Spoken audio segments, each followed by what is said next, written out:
থাইল্যান্ডের এই ভিডিওটা ইনফরমেটিভ ভিডিও।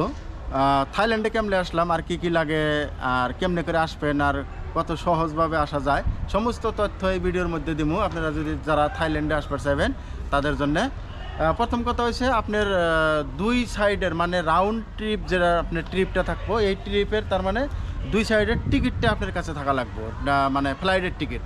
আর প্রথম কথা হচ্ছে আপনি যে থাইল্যান্ডে আসতেছেন, থাইল্যান্ডের একটা কনফার্ম হোটেল বুকিং আপনার কাছে থাকা লাগবে, তাহলে সেন আপনি থাইল্যান্ডের অ্যারাইভেল ভিসা পাবেন। আর থাইল্যান্ড আসার জন্য আপনার ওইখান থেকে ভিসা করে আসা লাগবে না, যা যেই দেশে থেকে আসেন, আসামে বা ভারতের যে কোনো জায়গার থেকে আসেন, আপনার ভিসা করে আসা লাগবে না।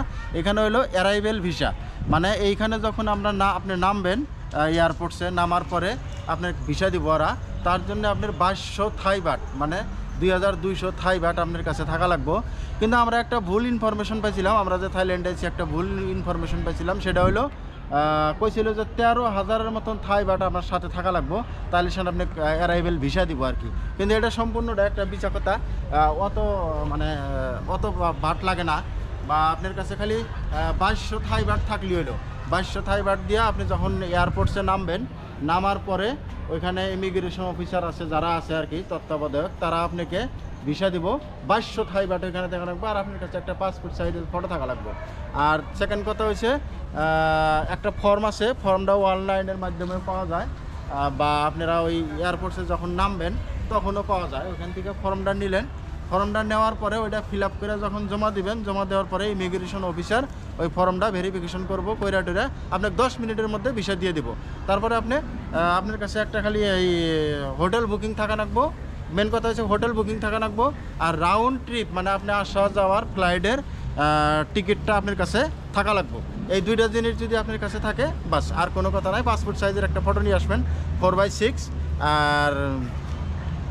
আর হলো ফর্মটা অনলাইনে পাওয়া যায়, অ্যারাইভেল ভিসার যেটা ফর্মটা অনলাইনে পাওয়া যায়, বা ওই এয়ারপোর্টসেও পাওয়া যায়। ওইখান থেকে খালি সিম্পল একদম ফিল আপ করার মতন কিছু না, একদম সিম্পল।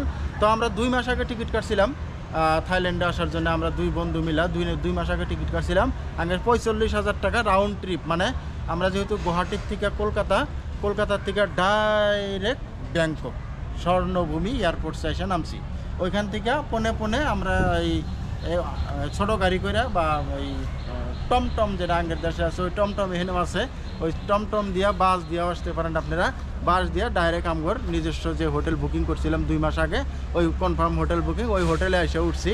বাস এতটুকু, আর কিচ্ছু থাকার দরকার নাই। আর আপনারা চাইলে আসতে পারেন, দেখতে পারেন, খুব সুন্দর আর খুব মনোরম জায়গা, কোনো প্রবলেম নাই। এই যে কইলাম যতটুকু ইনফরমেশন লাগে আর কি থাইল্যান্ডে আসার জন্য, অতটুকু আপনাকে দেওয়া হয়েছে। যে আসতে চান আসতে পারেন। ধন্যবাদ।